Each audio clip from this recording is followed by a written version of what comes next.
Our craftsmen come from traditional communities and learn their skills from their fathers and forefathers. In fact, our name, Phantom Hands, is a metaphor for these unknown craftsmen who have contributed to the skill that manifests in all the furniture that we make. இது எங்கள் family தொழில். எங்கள் அப்பா, எங்கள் அம்மா, எங்கள் தாத்தா also எல்லாமே எங்களுக்கு இந்த தொழில் தான். நான் 40 வருஷமாக இதில் வேலை பார்க்குறோம். 45 வருஷமாக 8 வயசுலேருந்து நாங்கள் இது ஒர்க் பண்ணுறோம்.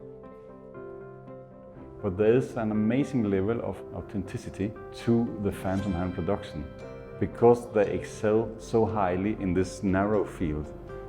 First visit here, everything was very different and also very surprising.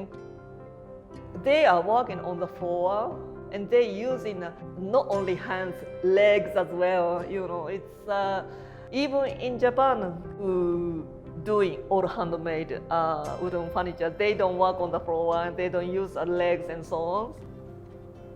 It needs to be that, wow, this doesn't look like a super industrialized product because it has details that you couldn't make that way. जैसे मान लीजिए पहले तो हम जिधर भी काम करते थे कोई इतना फिनिशिंग का काम नहीं था, जल्दी जल्दी कर दो भाई, जल्दी जल्दी कर दो। अभी फैंटम हैंड्स में आए हैं, हाँ जल्दी से मतलब नहीं है, काम अच्छा होना चाहिए, चाहे 1 दिन के बाद, 2 दिन, 3 दिन, 4 दिन बाद आए। When you sit on the floor and you hold the wooden piece with your feet and work it by hand, you can rotate it so you're working 360 around the piece, something that a CNC machine can't really do the same way. Generally, when you have this kind of handcrafted furniture, you have joints that are more fit together than what you do in the machine world. That's something amazing that I didn't foresee before we started.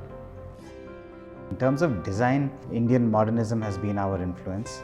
Indian modernism in many ways became prominent in Chandigarh in the 50s. If you look at that furniture, you can place it in a number of different styles and contexts today, and they would look as much at home as they did in government offices in Chandigarh. You know, that's the beauty of these pieces. Our design language is, if not inspired by nature, then we are almost copying nature. Nature, how it distributes the sand in a desert. Every detail matters here. And that is something that I think is so interesting to implement here.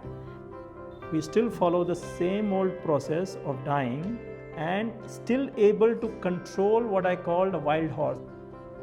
Our job is to bring a certain method in that madness.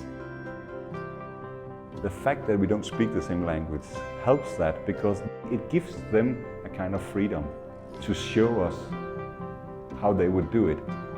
We think it's important to get as much as information from the carpenters. To us, the artisans contribute as much to the design. It's a process of co-creation. Often the designers push the craftspersons to do things that are not traditional. It might not be a form they made before, but it should be a process, a way of working that is natural to them. There is a process of interlocution which we are good at in Phantom Hands, and that's really our essence. What we are making is a feeling, and that's so amazing. The collaboration between the designer and the artisan is what stands out in the furniture that we make. For craft to survive and thrive, this kind of collaboration is very necessary.